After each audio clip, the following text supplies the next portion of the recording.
installment of Camp in Conversation, a series of public conversations around intersections of art, storytelling, social justice, and new technologies. My name is Jacqueline Guerrero, and I'm a cultural liaison for the Chicago Park District. We are recording tonight's conversation, so we ask that you please keep your microphones muted until we begin the group discussion portion. Breakout rooms will not be recorded. We do welcome you to turn your cameras on to foster a more intimate space amongst each other, but you can feel free to leave them off if you'd like. We are together tonight on Zoom, but even so, this conversation is deeply rooted in Chicago, the unceded traditional homelands of the Council of the Three Fires, the Odawa, Ojibwe, and Potawatomi nations. Chicago is home to the third largest urban American Indian community in the country. Tonight's program is part of the Cultural Asset Mapping Project, or as we like to call it, CAMP. The Cultural Asset Map collects and places stories about arts and culture alongside a growing database of artists and cultural workers across Chicago neighborhoods, in hopes of supporting and uplifting Chicago's creative communities. I'm really excited to hand it over to tonight's guests, who will introduce themselves. So without further ado, we'll kick off tonight's program, Chicago's Abundant Wisdom, Democratizing Data Through Art and Stories. We will begin with a short presentation from Alden and Stephanie from the Chicago Arts Census.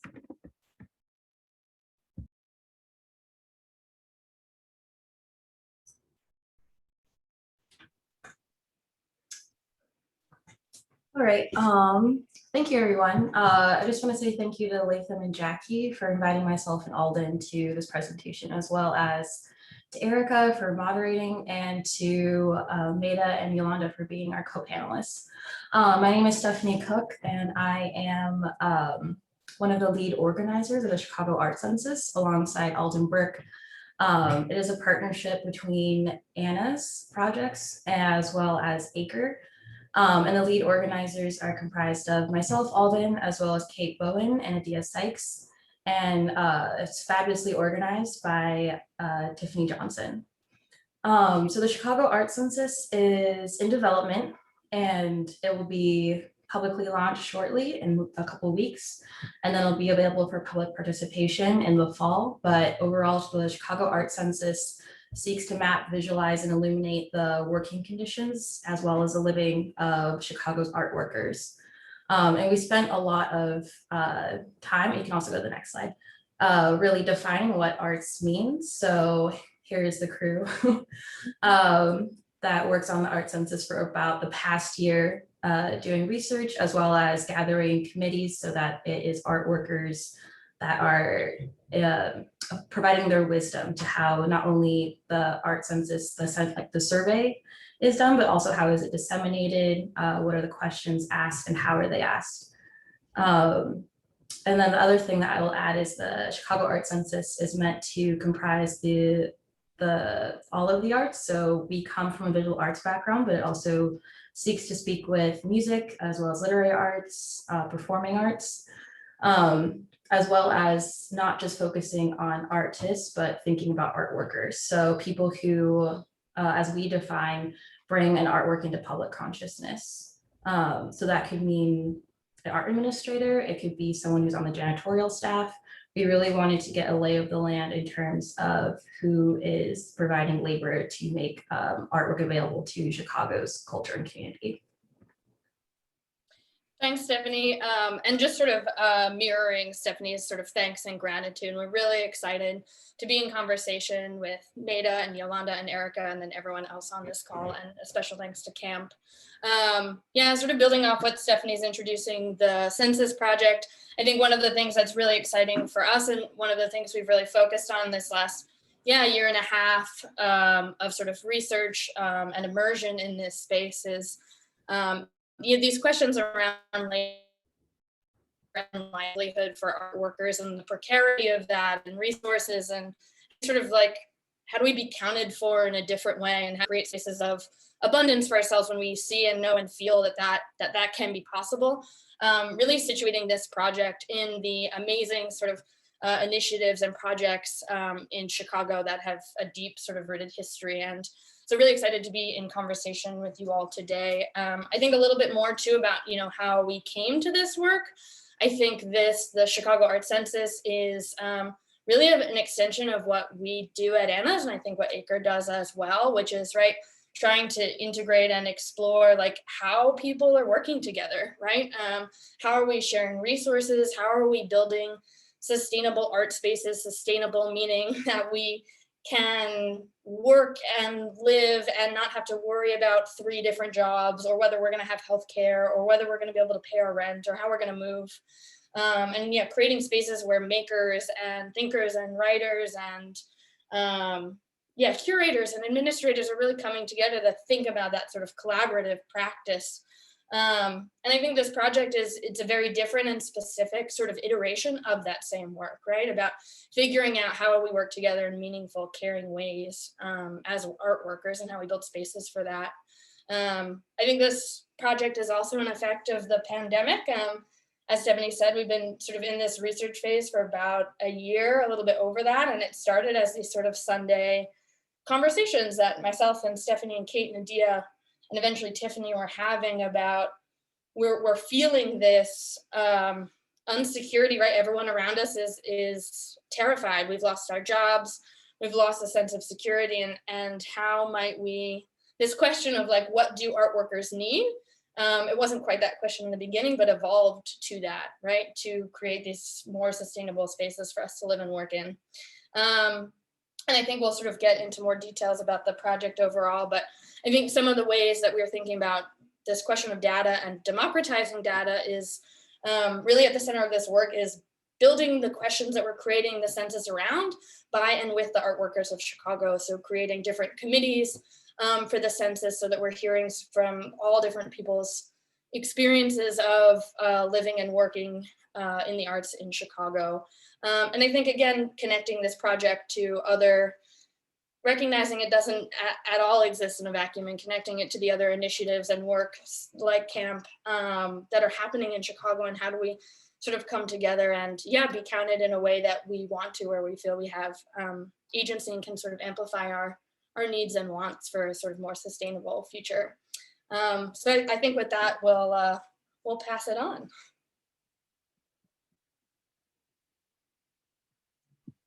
Yolanda, you're up. That's me. Hello, good evening, everybody. My name is Yolanda Richards, and I serve as an account manager, specifically focusing on local government with the City of Chicago with ESRI. And for those of you who are not familiar, ESRI stands for Environmental Systems Research Institute.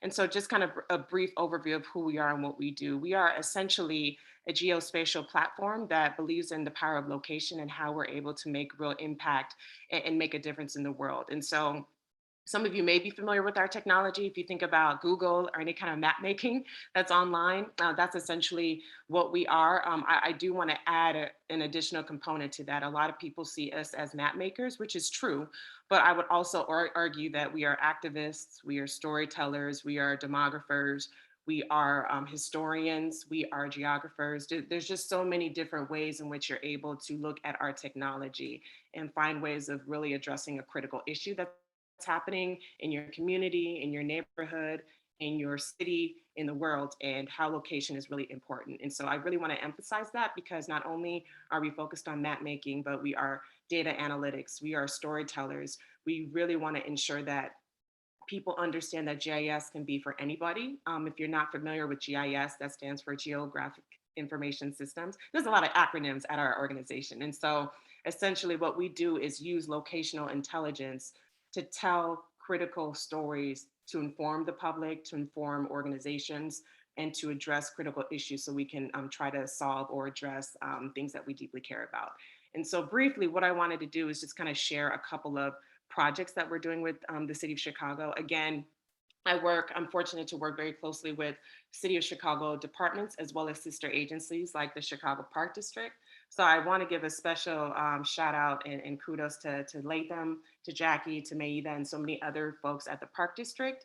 And I say that because I think they are an example of how you're able to use technology in a way to really address something that is so deeply concerning and an issue in our community. And so, as you all know, or if you're not familiar, the Cultural Asset Mapping Project, which I think is one of my most exciting projects that have been taking place, This was actually developed by the team, and so they were able to use one of our solutions called ArcGIS Help, and that's essentially a central platform to really put a lot of your technology from ESRI, really condensing it and putting it into a website form where you're able to inform the public. So it is a public engagement tool. What they've been able to do, which has been really powerful, is embed their maps, embed storytelling, embed surveys, and embed a lot of information with regards to cultural assets that are in the city of Chicago. So that's kind of one example that I think CAMP has been rocking it and doing amazing work and really focusing on the south and west sides of Chicago. Because if you think about that, as far as tourism, in my opinion, I will speak for myself, but I think in particular ways, certain areas across the city of Chicago get marketed when it comes to tourism. But what about other spaces where there is light and there is tourism and there's beautiful things happening across the city of Chicago? And so I think their work is a testament to that, really showing and displaying inclusive opportunities so people can see what's going on. So kudos to the CAMP team, and I love what they're doing. Latham, you can go to the next slide. So just really quickly, I do want to emphasize that, you know, ESRI, we have been around for quite some time. We've been around since kind of the 60s, 70s. And I think what's really important for us is that we're always evolving and we're growing. We pride ourselves in our innovation and technology, but as you all know, 2020 was a hot mess. For a lot of different reasons. Obviously, we were in a pandemic and we were dealing with kind of the realities of how a virus was impacting vulnerable communities, as well as the built environment, and how we were able to really address that. And so we've been fortunate to really support processes with that and working with organizations to really address and combat this issue with the virus. But there was another plague that was going on when we're thinking about civil unrest from a racial perspective.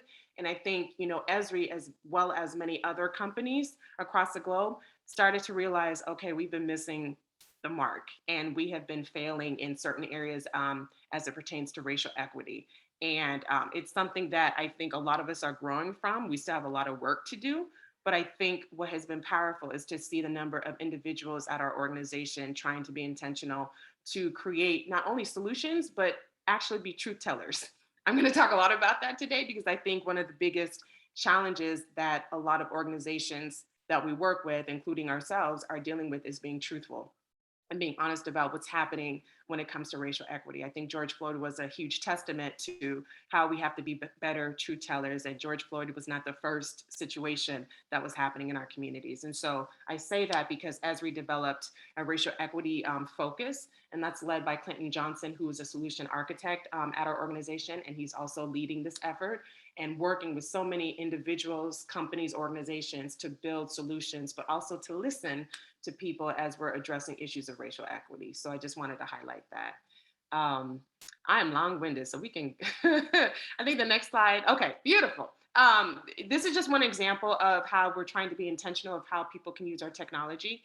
You know, the Department of Planning and Development is using technology specifically around 3D modeling and how you can dream and envision your communities differently. And so some of you may or may not be familiar with this initiative, but Invest Southwest is a very powerful and important initiative that the city is driving to ensure that investments across the city of Chicago are equitable. And so they're using our technology for this initiative as well as other projects that they're working on to really cast vision in terms of planning processes and using 3D modeling and using visualizations to dream and think differently about particular corridors that have not received the recognition that they deserve. So that's kind of one example. You can go to the next slide. One project that I'm deeply just excited and happy about is what's been going on with Together We Heal. And so this is with the Office of Equity and Racial Justice. And so Candace Moore is leading this effort at the City of Chicago. She's been doing a lot of phenomenal work. They've used our technology specifically with mapping.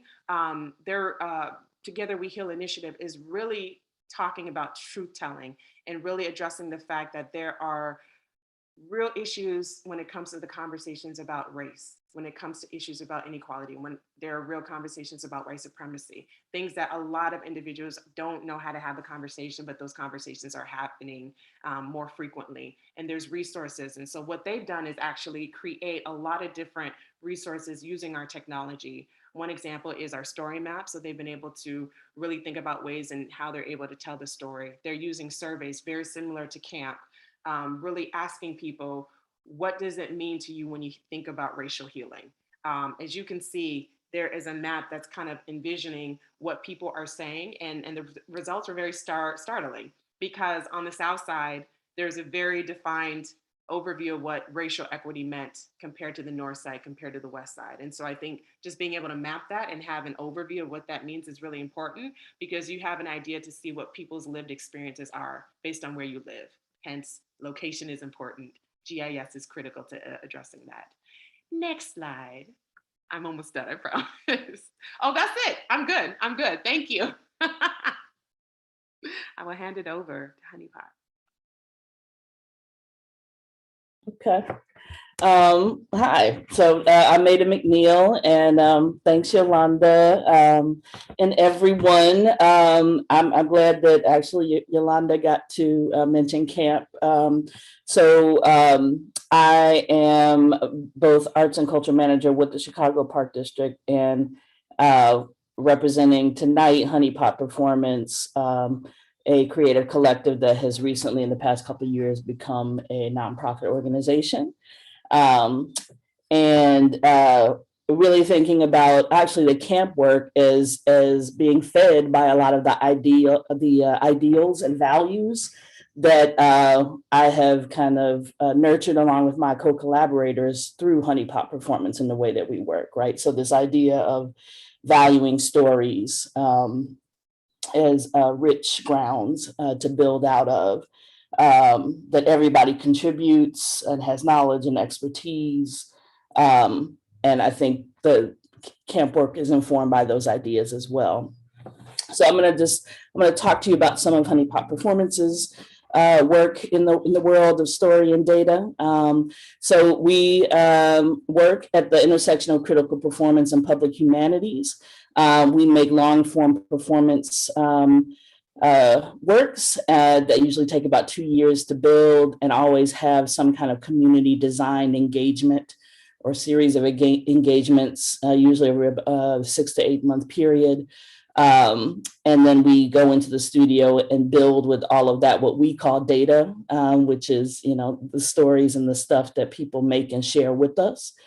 And then we have gotten into the habit when because those works are so laborious, and then also that there is so much incredible information that comes from people. We have begun to, at the back end, to kind of create something that lives on beyond the performance work, whether that be a book or a digital website, or on and on. So I'm going to talk about the Chicago Black social culture map here today, but next slide as one of those examples. So as I mentioned, we're an Afro-feminist nonprofit now that grew from a collective. And a lot of our work is really centered on kind of preserving Black cultural heritage and community knowledge. And we have also in the past year really begun to stretch into a space of building incubator space and providing development resources for artists of color to create work. Next slide. I think it's important to call out that Black feminist discourse has always been at the backbone of our work. It informs everything that we do. It helps us think about the kinds of communities that we want to live in by modeling that in the rehearsal studio and the ways that we make and, again, gather people to share stories and other kinds of information. There's a sense of understanding that wisdom comes from all sorts of places. And then a sense of kind of shared vulnerability and the ability to take risks together. as key and core to our work. Next slide. And so I'm going to talk now about Chicago Black Social Culture Map, which, and just share some photos over the years that this project developed from a performance work called Cry Hand Clap that we did in 2014. And was really about, we all grew up with Chicago house music as a formative part of our experience and had already made several works addressing that, but our conversations had turned to how that we could hear history, layers of history, and see it in the architecture, the spaces in which we party, right? In the ways that people greeted each other, shared space together, and wanted to think about, it became this kind of exploration of Black social practice across the 20th century, right? And that it within inside of house, you could hear gospel and jazz and funk, and disco, and and on and on. So we wanted to kind of tease that out. Next slide. Let's just go to the next slide. I'm going to go to the images. And so at the beginning, this is what that kind of designed experience looked like, right? That we gathered people to, like, low technology. We just took a map, blew it up, put it into quadrants, gave people Post-it notes, and asked them to note all the places they had been at or could remember family members going to. And then that would spark, you can go on to the next slide. That would spark conversations and debates about where places were and when. And we built over a 6-month period a set of parties that we invited people to partake in both that kind of mapping experience, and that we had individual maps that people could kind of chart their own kind of individual journey in terms of parties and social culture, and in many cases, their experiences with house music, and notating how it had been important and impactful as an influence on their lives. You can go to the next slide. And as part of that the performance, we did a series of workshops that kind of wrapped around the performance that were everything from conversations between new school, old school generations of house, and how the form and culture has been shifting and changing, to like what's pictured here was a kind of intergenerational movement workshop where we had several people share their movement histories. And this person who's pictured here is Cassie Johnson, one of our core collaborators, Abra Johnson, her mother, who was showing folks how to do the bop, bopping, which is a predecessor to stepping, right? And so thinking about, like, the body as data, right? And that these stories are in the things that we tell, but they're in how we move as well. You can go to the next slide. And then after the performance, we were like, geez, we have like 350 spaces that people have shared with us, all these stories. And we decided to take all of that and put it back into a digital map. And so we began to build out a prototype, and had a phase in which we talked with kind of what we call the OGs of house to kind of fact check us, add new spaces, help us test out the frame. You can go on. And you can just kind of go through, you can just go through the next ones. So these here are kind of what the work has evolved into as a Chicago Black social culture map, that over the past several years, we've begun to just have public programs out of all of that data. As we're uploading it into the map, we're also having these live programs, recording them, transcribing them as a large team. There are archivists, historians, programmers, performers, DJs, and so on, who are have both the information and the passion and the desire to protect this information as part of our kind of Chicago Black social culture legacy. And so these last images are just kind of giving you a sense of how the work has evolved over the past several years in the archiving and the events that we've had all over the city. And so in this moment, we had under the pandemic, we moved, and that's the last one, we moved everything virtual, which created some things became much easier in terms of documenting, and that we were able to just record through, Zoom and YouTube and have the document. But we are looking forward to getting back into live space. This last image was us doing a kind of pilot project to think about how to adapt the map as a program for teens, to think about, teach them about Chicago House and that history and legacy, but to have that also be a frame to think about their own personal experience. So thanks, I'll stop there. Should I go ahead, Latham? Okay, great. All right, I will. I'm still over here basking in all of this amazing excellence over here. But my name is Erica Griffin. I am the Public and Community Engagement Manager at the Chicago History Museum. And this evening, I have the absolute pleasure of being the moderator for our conversation. Latham, thank you so much. Jackie, thank you as well for inviting me to be here. And to all of the wonderful panelists, thank you for allowing me to listen in and discuss with you all of your amazing work. And to all of you that are joining this evening, you're in for something amazing. If it hasn't been great already, we're going to dive into our questions. But before we do, there are so many words that I'm hearing over and over again, as we all have as you all have shared. I'm hearing activating location. I'm hearing that activism comes in myriad forms, that you can be a geologist and be an activist. I am hearing that the work that you're doing, mapping, is meant to address critical issues of the past, present, and speculating for a more equitable future. I'm also hearing the importance of truth telling and understanding that wisdom comes from many different places, and we cannot count out our community members. We must understand that they also have a say, and their words are just as impactful, tantamount to those that have these scholarships and these degrees. You all may be wondering what I am doing here this evening, and in my role at the Chicago History Museum, it is one of my primary charges to activate history for our teenage audiences.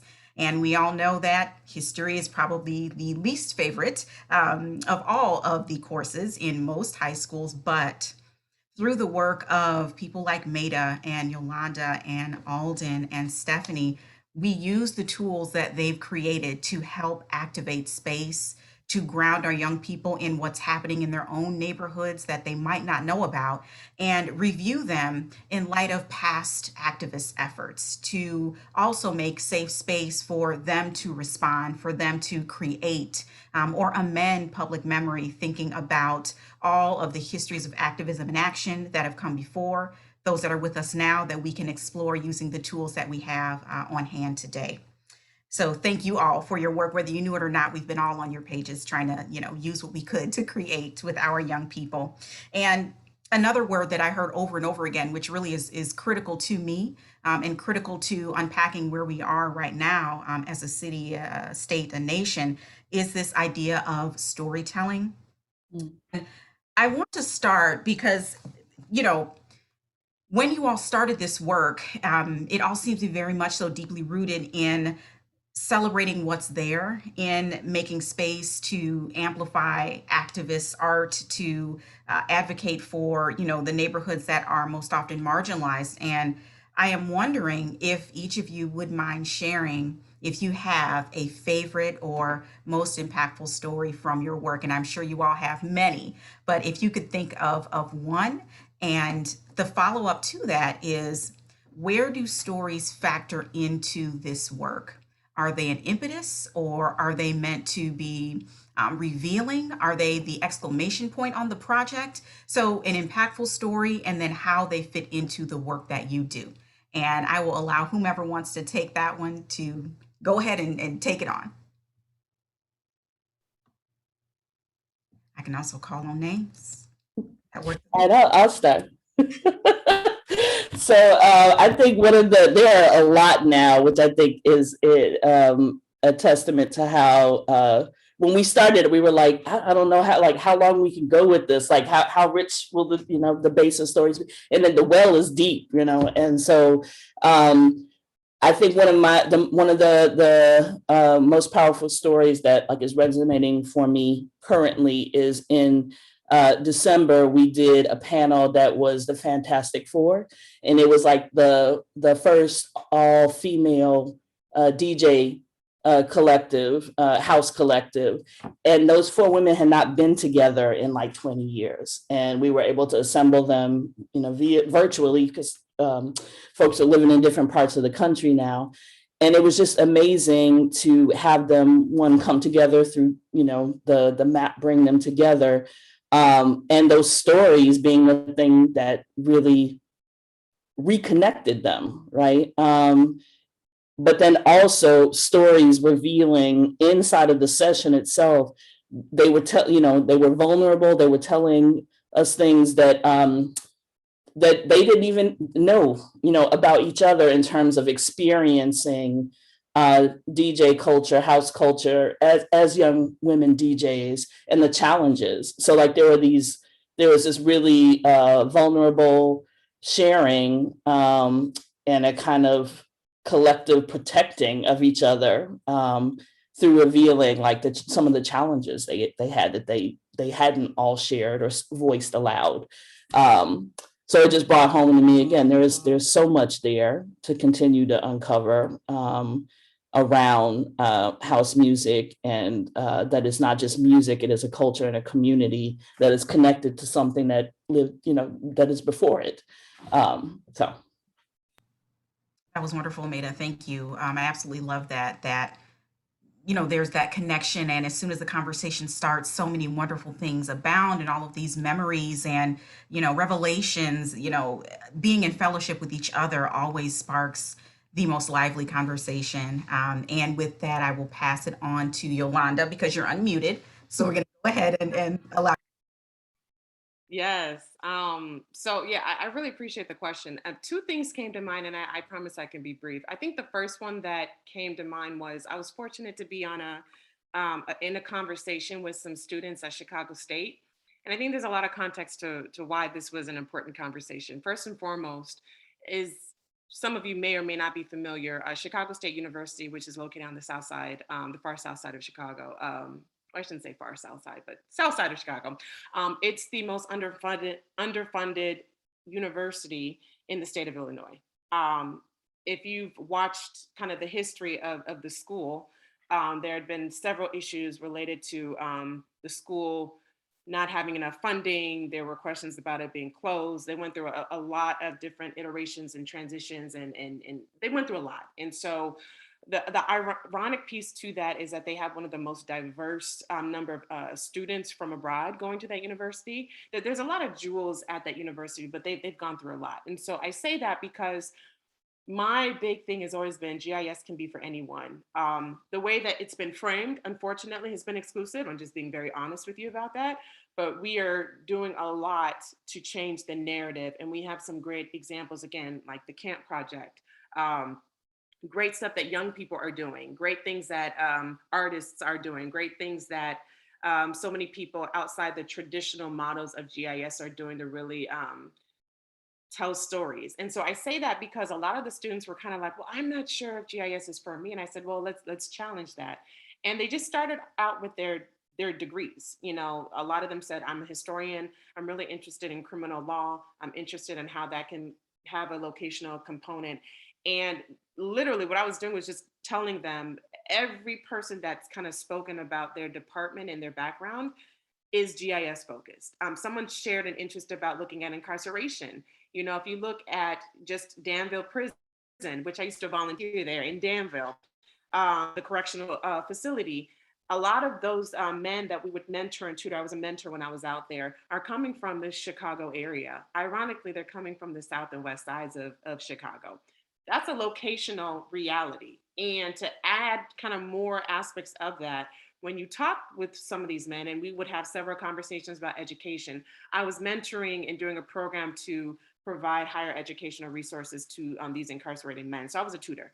But we'd have these in-depth conversations, and 99% of the men that I would engage with would say, Yolanda, if I had a better education. They didn't actually even say a role model per se yet, which was an issue. They didn't just talk about the issue of violence, which was very strong in their communities. They all talked about education. So the reality of a lot of their experiences were that they were going to the worst performing schools in the Chicago area. They did not either graduate from high school, or they dropped out, or there was some situation that happened and they're in prison. That's a locational issue. And so I bring that up because it was an eye opener for a lot of the students to realize that, one, there is a space for them, but then I think two, we have to change the conversation. We really do. Location matters. And there's a very deep correlation with the idea of these men coming from specific areas. No one was from the North Side.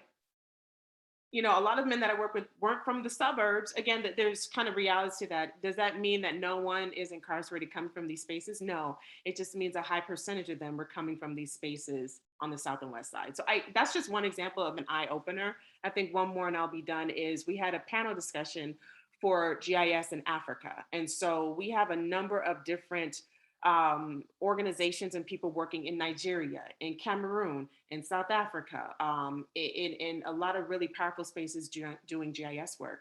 But the real conversation was that in a lot of these spaces where there's a conversation about Africa, which is a continent, we all know that, but we talk about it like it's a country.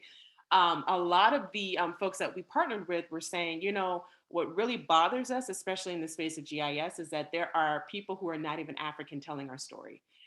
That's another problem. And I think we all can speak to the fact that this is not a new issue. I think that there are stories that are being told for particular communities that are not coming from the community. And so I thought that was eye-opening for us as an organization to wake up and be a lot more intentional to say, why is this happening? And why are we allowing it to happen? That's the real issue. Why are we allowing it to happen? There's a real narrative about how power is at play and who controls the narrative. That was being challenged. And I think that's something that really hit me in terms of an impactful kind of thing that's going on in our work and how we need to change that like immediately. So. Absolutely. And all I can say is that I co-sign everything that you said. But, you know, with these maps, these different projects, it is so clear the measures that are taken to keep power out of the hands of these neighborhoods, to help foster this prison pipeline. These things are not in debate. They're not in question. And I am wondering, and we'll get to this as we go on, you know, how do we get this type of information into the appropriate hands? And I think the work that you are doing does a good amount of that. Just get it even further out into the correct hands and affect the correct hearts and minds. I can pass it to either Stephanie or Alden, whichever one of you wants to respond. We are still talking about an impactful story. Yeah, thank you very much, Erica. I'm finding a challenge in finding a favorite story, in particular because the stories that the Chicago Arts Census seeks to collect is one about precarious labor conditions or precarious living. But I think the stories that we aim to collect are one of catalysts. So when we first started this project in March 2020, it wasn't necessarily like one story that was a favorite or impactful. It was the mass, like the multitude of stories, both prior to the pandemic, where we've all experienced within the arts something about, just being overextending capacity, underpaid, us as considered as humans was not in the factor of our labor, that it only compounded when the pandemic started. And then the stories of our fellow peers, our friends within the arts. I mean, the unemployment in April 2020 was nearly 15%, and that was not even encountering how that doubles or triples when you factor in gender or ability or geography. And so for us, it wasn't necessarily like one story, it was the multitudes of stories. And thinking about the power relations that both yourself and Yolanda brought up, for us, it's about how these stories and that may be rested in precarity or in powerlessness, if they are collected, it can create a coalitional force towards abundance. And the second part of that is I'm looking forward to the stories that we're going to be collecting. And we're in an interesting place where Yolanda's project with camp is in process. Maida's is looking back towards a project that was completed, Honeypot. Ours is in development and will be public in the future. So the stories that we collect, I'm looking forward to seeing how people have gathered around abundance as well. Yeah, and I think to add to thinking, sort of building off of this idea of Stephanie of, right, the stories that we were hearing really were around precarity, and there wasn't one that necessarily stood out. It was this sort of a mass, but really think in this question, I'm thinking about like, yeah, where's storytelling really making an impact in our process and how we're building this census? And I'm thinking to Toni Morrison, like has this quote that we kind of keep coming back to, is that like, the work is like taking data and turning it into information and then turning it into knowledge and then turning that into wisdom. And I think on both sides of that are storytelling. And for us to like sort of bring it back to an example, to collect data that we are trying to do with the census, we need to hear stories, right? We need to we are hearing stories from all these different art workers in Chicago about their precarity and what it is to be a laborer in Chicago and an art worker. And to like, give a really specific example, we were talking with someone who was sharing a story about, especially also in the last year and a half, there have been so many surveys and censuses that we've all filled out or not filled out. And this person was talking about, what is it to be undocumented and to be asked about like where you're living and what your location is. And us as a census group, as we were starting in the earlier stages of building it out, it was like, via this story, this is something we haven't talked about and considered. And it sort of opened up this gate about privacy and anonymity and care. And it was this really specific example of a story that someone was telling us from their own experience that was then going to affect the way that we disseminate questions, or the way that we ask questions, the way that we think about this census, which is then collecting the data, which then we hope will turn into that information, into knowledge, into wisdom. And what is on the other side of wisdom but sharing these stories again. And so really thinking about this sort of data and storytelling as the sort of bookends of these spirals that we're seeing and hoping to create. Thank you so much for that, both of you. And it makes me think about a topic that we sort of touched on in our introductions and in the presentations, but how exactly are we defining data? We're going off the script just a little bit late, but I'll get us back on track. But how are we defining? I mean, we've all said it comes in so many different forms. It could be anything, it could be a story, it could be lots of things. But how do you define it in your work? Whomever would like to respond. I'm going to jump into this one really quickly because we are a data analytics company, but we've had to be intentional about changing the conversations about data, right? I think, again, geospatial intelligence, a lot of our data that we take so much pride and joy in, and I say that in a positive way. It's coming from the census, it's coming from the American Survey Finder. I just gave two examples of problematic data sources, just even in terms of how we look at race and ethnicity, right? Like we're still trying to figure out how we can talk about race and ethnicity in a way that's going to honor people. It's still a problem. And so we've had several conversations in our organization when we're working with people, especially when it comes to data. We always encourage them to look at the resources that we have, because we actually have what is called demographers that work on this data day to day to day to day. So the information and the resources are powerful. But data is racist. Data has a lot of issues at play with it too. And so another thing that we're really trying to push is, how are we looking at data? Is it just in a spreadsheet? Are we looking at storytelling, oral tradition, which I think is very important for a lot of individuals, cultures, groups of people, where oral tradition that's been passed from generation to generation is a significant factor. So not even just how we collect the data, how is it presented? And so we've talked about oral tradition, we talked about that. I think another thing we're trying to do and be intentional about is letting people know that the data is in the community too. And you have people who live in spaces and places that have great information and resources that can be collected as data. Some of them, the more up-to-date and more relevant and more authentic data is coming from people. It just has to be collected. So how do you collect that? Are you being very intentional about our hearing impaired communities? Our impaired communities, are you being intentional when it comes to language, because language in many ways has been a barrier in terms of how you're able to collect that information. So it's just actually, and I say this all the time, one of my good friends, I literally tell this to people all the time. If you're big on love languages, or, you know, the ways in which people love each other, the way that she loves people is by asking a lot of questions. And I think that's a powerful statement. She loves people by asking as many questions as she can. And so I say that when it comes to organizations like ESRI and other people who really want to learn and engage, sometimes the data that we have is not enough, and it's not legitimate. Legitimacy comes from various channels. And I'm just putting it out there that when it comes to the traditional models of data, it's not enough. And we have to be a lot more forthright into legitimizing other people's data, especially when it's coming from residents who've seen and understand the conditions of their communities. That's important too. And so we have to find creative ways of having those conversations and uplifting that information, because data is information. Data is visual. Data is impactful. Once you start to define it in a way that actually speaks to how people can share that information, the outcomes really show itself clear in how you're able to really support data. So that's kind of like my spiel. Data is important, but data is exclusive and racist, and we got to shift the way in which we look at it. Thank you so much, Yolanda. And I will make sure I credit you when I use loving people through asking lots of questions. I will make sure your name is right there as the person who said it. But that was wonderful. Thank you for that. I hope we all take that with us in our spirit when we finish. But anyone else want to respond, how you define data in the work that you do?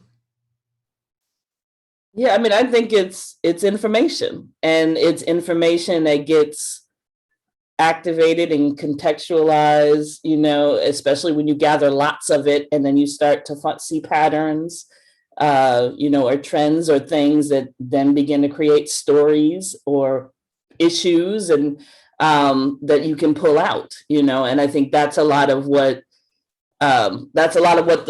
what we are seeing from the Chicago Black Social Culture Map, that the longer we stick with the capturing stories and gathering folks to share locations and space and time and stories about them and the impact of them, then we begin to see, like, you know, threads that we didn't notice before, things that connect, that might be decades apart, that you could begin to see there's a point in which one thing, you know, helped the other thing emerge.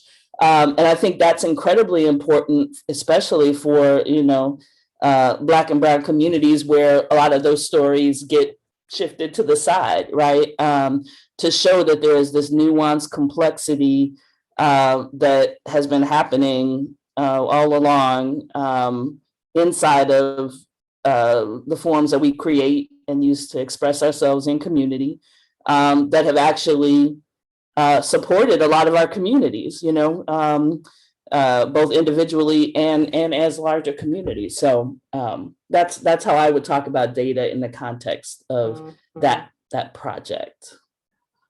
Thank you again. Just more food for thought. And I came up with 2 more questions, but I'm not going to do that. We're going to keep moving on. Alden or Stephanie, a response. How do you define data? Yeah, I think also just the way Meida and Yolanda are responding to is just, again, making me think back to something that someone in our committees had shared with us, right? About like why they were excited about being a part of this census project, because they were interested in this question of like, how do artists approach data differently?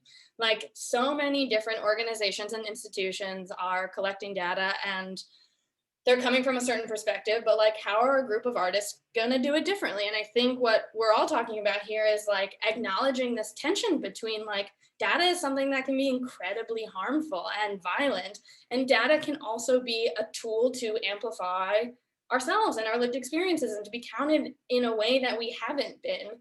And so then how do we understand? I think that question of like, how are artists doing it differently is like creating those tensions and those complications around data and asking these questions of like, yeah, how does data exist outside of like number sets? I think Meida too, like I wrote down like the body as data is amazing, right? That's a totally new way of thinking about it. And so how do artists and art workers think about and digest and synthesize and share data in a way that is about relationship and storytelling and mapping and gathering and talking and using our bodies in different ways that like I hadn't thought about data even like 2 years ago. And so that realm of possibility that I think the arts brings to what data might be is amazing. I love that, the possibilities that artists make for all of us to reconsider what we're thinking about. Stephanie, I'm sorry, go right ahead.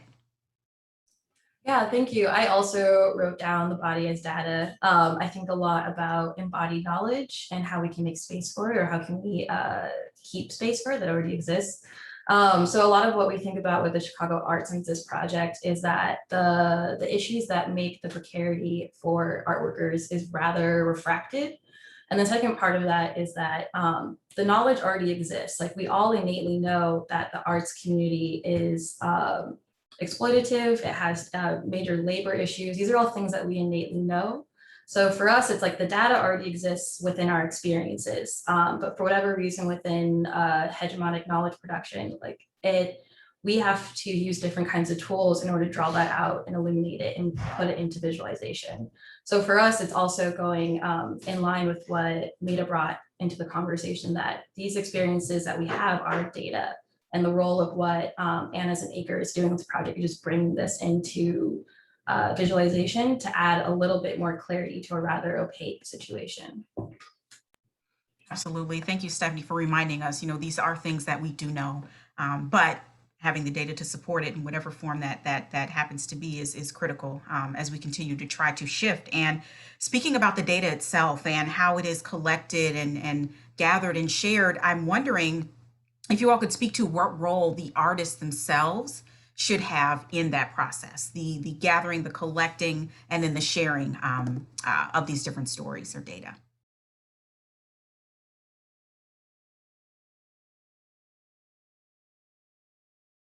Yeah, I can start off because the voice and the role of art workers in the process is super important with our project. As Alden mentioned already, this project has been in development for 15 months, and part of that is research, and we're working with a consultancy firm called DataMain so they can add their expertise, but a lot of it is that we're building arts admin structures for gathering art workers across different disciplines, across different geographies, to lead in the research development, to give voice to how is the question, like what are the questions being asked, how are they being asked, here are some gaps that you all miss because your expertise is in one space and I, in my experience, can offer some light into another. And I think the other biggest thing is when we were getting feedback from Tempest Hazel, who's wonderful, it was that there's a lot of different data projects that are interested in the life and work of artists and art workers, but it is usually coming from a place of top-down approach. And so something she was excited about was seeing how people who maybe don't have a traditional data background, data and analysis background, data research background, how can they do it differently and maybe even shift the field to teach others, and not only others as in people working within data or within analytics, others as in other kinds of artist communities outside of Chicago, to gather differently, to think differently, but also to acknowledge the tools that they already have, that if they put them together, they can visualize histories in new ways. Thank you, Stephanie. So impactful. I'm like, oh, it's recorded. Never mind. I will have it to reflect on once we're done. Anyone else? What's the role of the artists in this sharing and gathering of stories? Okay, cool. I'll bite. Honey Pot Performance, I think, we came to the way we came to our work together as artists, where we were artists who were friends who wanted to make together and wanted to kind of tell stories about Black women and their communities. But I also, in addition to kind of the creative dance and choreographer's background, also was an ethnographer and performance studies scholar. Other folks in the collective were into sociology and other kinds of critical inquiry. And that has, always been at the crux of how we make the work, that it's, back and forth between stories, critical thought, and then how do we express that through the body in, whether it's voice or movement or sound or image, that the work and the world that's built around the work, it kind of tells us what it needs. And then we, respond with the kind of creative expression that those stories need to manifest, right? I think with the Chicago Black Social Culture Map, it's been an interesting intersection of both like artists and kind of archivists, and kind of the artistry in thinking about how we do community-based documentation and preservation. How do we like make that invitation to folks in a kind of a creative and loving sort of way to invite people to bring their stuff and share their stuff and learn how to take care of it so that it doesn't, deteriorate in a basement or, so I think there's a number of ways in which kind of artistry and creativity are mixed up in this kind of data gathering and turning that into stories and such, in the ways that we've done the work. And then I want to lastly note that like with the camp project, like that was put forward through a cohort of artists, right? And to think about, we very much wanted to have artists and creatives on the ground in community, thinking about how do we creatively gather stories, right? And not in a uniform way, but through the gifts of each of those artists who were part of the cohort. So. Thank you, Meida. And as a person who's participated in one of those data collections, I can say that was one of the most creative events that I've seen. The way you merged together the performance, the collection, and the fellowship was just, it was out of sight. For those of you who didn't see me, I had on the orange jacket in one of the photographs. So just putting it out there in case anyone was looking. Alden, anything you'd like to add, or did we get everyone with that question? We did? Okay. So we have so many more questions here asking about,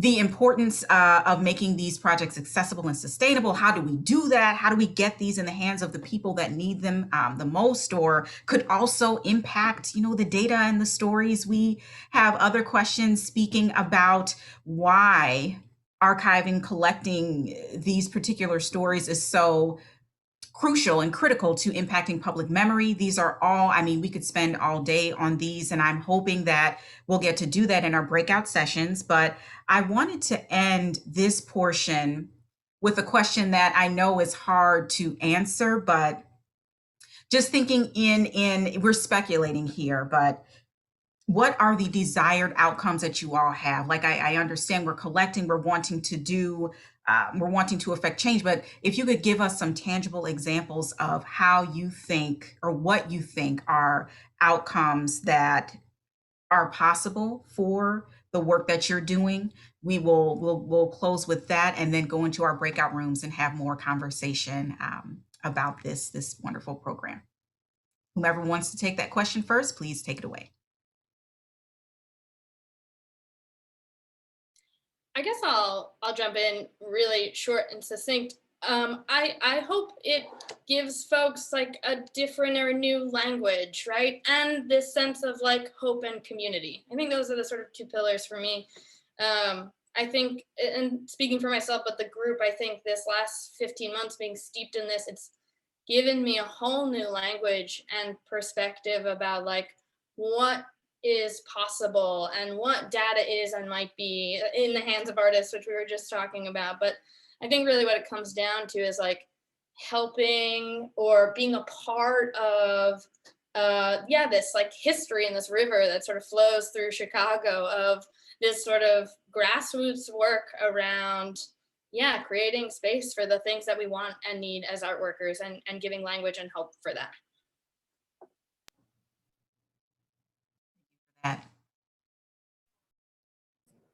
Yeah, I just also want to follow up with what Alden shared. with the Chicago Arts Census project, we've reached out to a lot of people to give their feedback, and that's one of their first questions. It's like, what are your desired outcomes? And sometimes the asks are rather large, like because there's so much need within the specific question.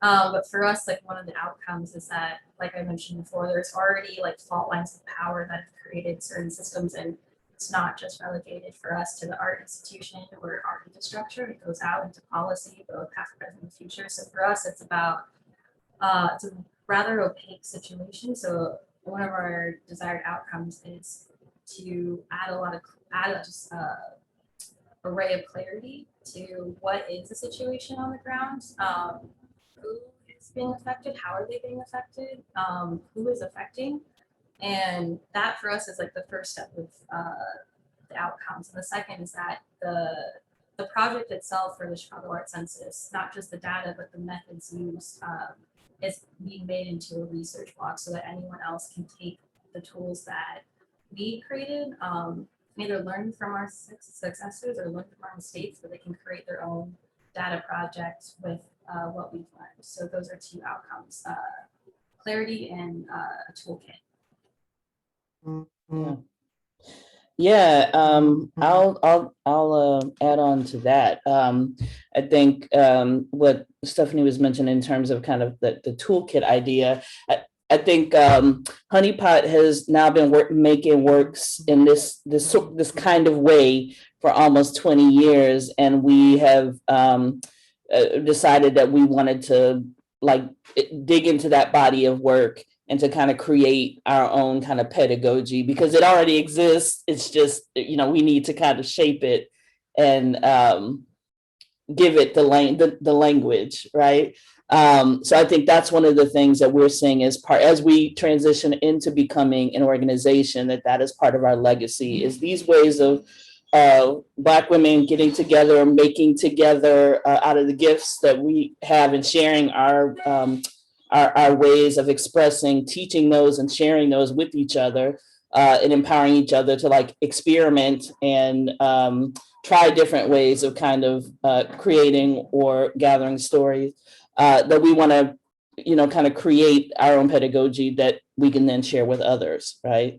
Based off of that. For the map, I think it is really about empowering Black people to be at the forefront of the shit they created, okay? And like that for too long, with every form that gets created, you know, like there's this process that happens of appropriation, and then the gift gets removed from the giver. So like we want to make sure that people understand that house is, you know, comes from Black queer young folks, that is where it emerged.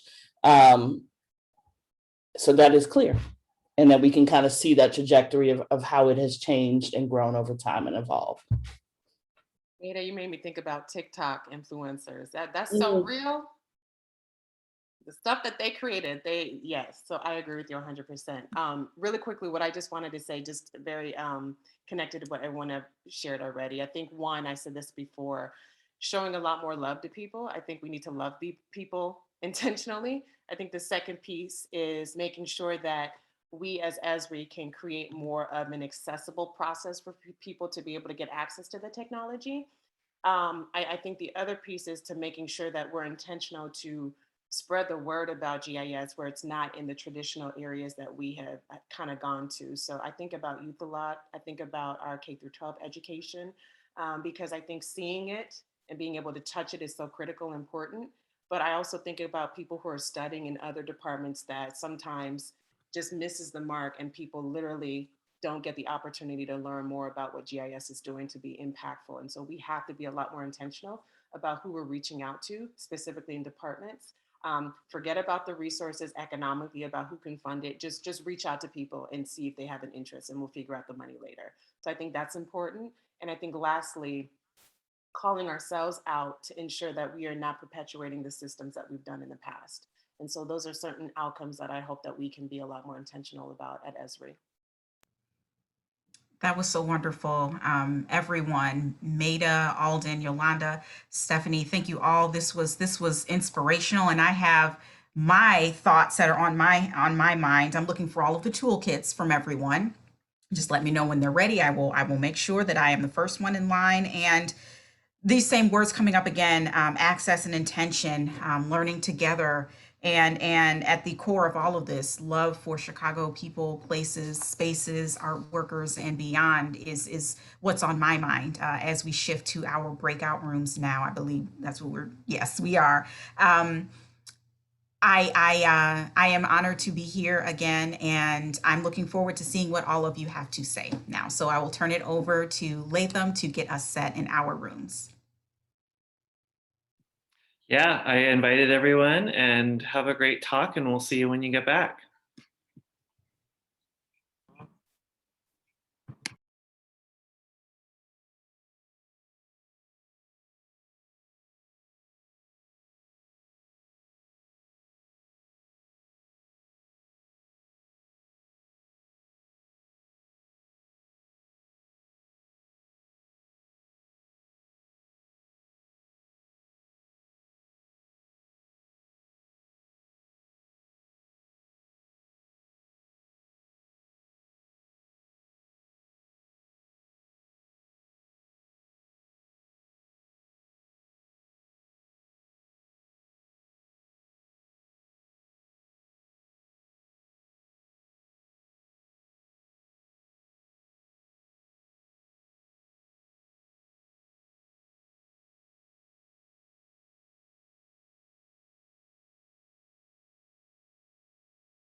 I know we all had a very lively conversation. Let's see if we can let me get my notes back. What were the groups that we had going on? Okay.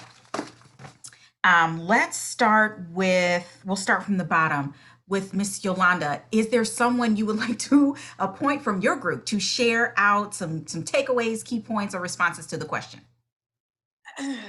I didn't want to call anybody out. I kind of took notes, unless somebody in our group wanted to do that.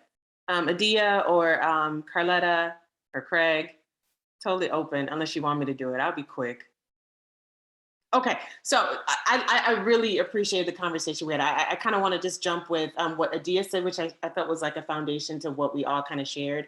Adia really talked about a lot of different important things, but she talked about the forgotten people.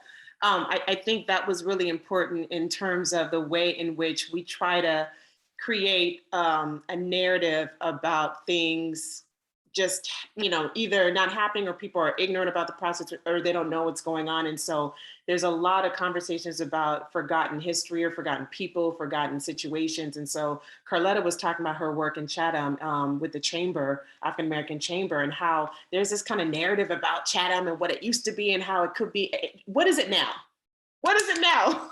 And why are we, again, it's kind of this myth, right? Again, and it's creating a narrative of forgotten people. Craig was kind of just like, I'm kind of tired about how we talk about certain areas or certain topics as if they are this kind of myth or this thing that is happening now. And it's just not reality. Again, it goes back to truth telling. And I think where Craig really landed about it with artists is that artists don't care. They are very blunt in terms of the conditions and issues going on as artists. It's in their music, it's in their dance, it's in their form. They're raw and authentic. And so all these different kind of historical issues related to forgotten people and how you can reclaim or revitalize communities, artists embody that in their art. And so that's a powerful role that they can play to really display that and be truth tellers. I think, Craig, that's what you were really alluding to about that. But Adia, the forgotten people was really important. And we kind of locationalized it, like with what's happening in Chatham and Lawndale and other places. So. Thank you so much for that definite food for thought. Okay, let us go on to Maida's group, if we could. Thanks, Erica. I volunteered to do feedback. And So between myself, who's kind of been flattened from weekend events, and Tiffany just arrived at Acre, so she's resting and not overblowing the internet there. The conversation we had, we touched on the importance of embodied knowledge and what does dance look like and communicate about our lexicon of embodied knowledge. I asked for, I support conceptually this, the idea of decolonizing data is really important because resources follow the data, and decisions about equity allocation and money are based on often results of data analysis. And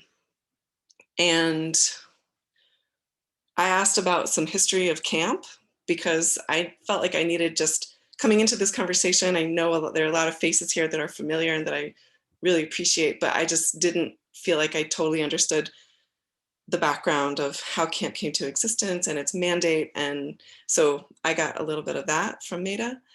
And then the last thing that occurs to me is I'm thinking about the difference between sort of like qualitative data and quantitative data and what those things can do.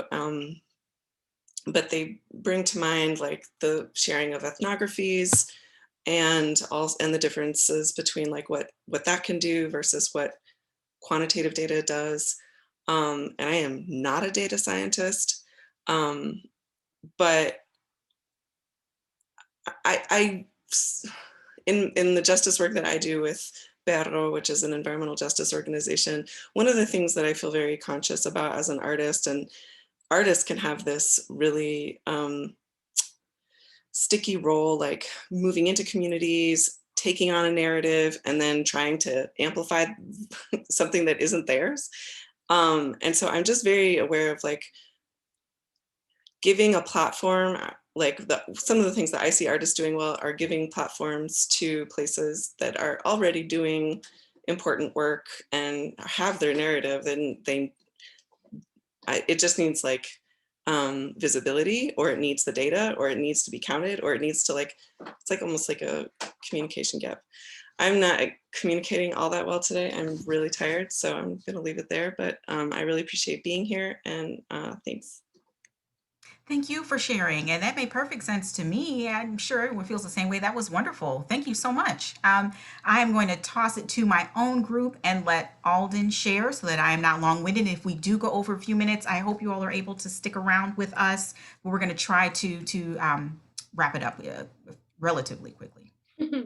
Yeah, quick synthesis of what our group talked about, among things like just being steamrolled by the nonprofit industrial complex and being fully burnt out, and also things about like how these questions in these projects present questions that trickle down to things even regarding like how and why are we eating what we eat, right? Like how these projects are intersecting with every aspect of our lives.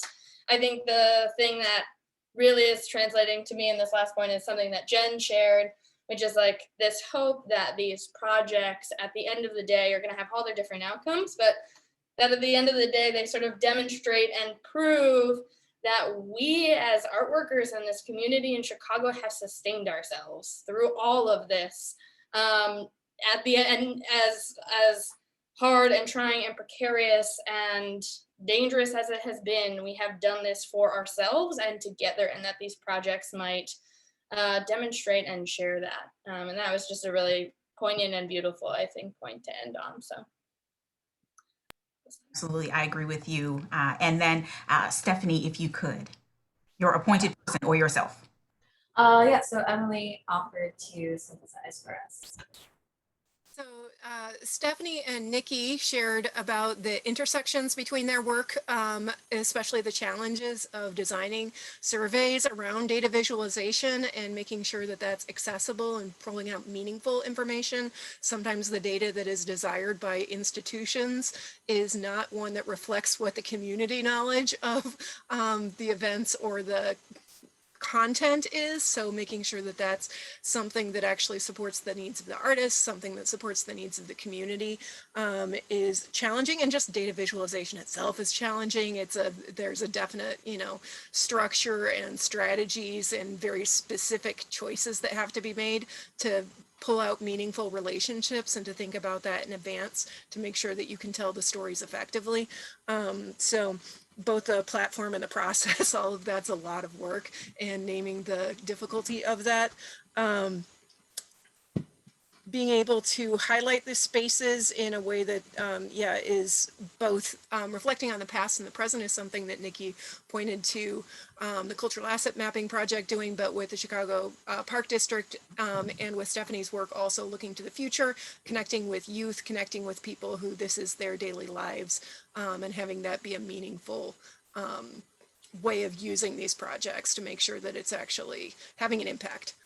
That it's not just a fixed picture of something that you turn into a nice report, I guess. Visualizations are helpful, but you want them to turn into something meaningful. So even things like by listening to people, having it turn into something like a networking or mutual aid project, not just a map, but something that has real impact and can turn into new art too, because it's facilitating collaboration between artists and making their work reflect their lives and their relationships better. Emily, for sharing. This has been so wonderful. I mean, the breakouts to me were just as important as, the conversation. Hearing from you all, your thoughts and feelings was important and has inspired me in so many different ways. So thank you all for being active participants this evening. And I believe I am to close now since I've taken us over on our time. You all, thank you for spending the evening with us. This was wonderful. And to the panelists, Meida and Yolanda and Stephanie and Alden, you all were fantastic. And I will be again looking for those toolkits. Just going to say it one more time. But what you shared with us was amazing. Your work is always inspirational. I look forward to what you all have next and how I can support in any way. Latham and to Jackie, thank you both for inviting me here. And thank yourselves. You all were just wonderful. Everyone that's here, rounds of applause all the way around. This was great.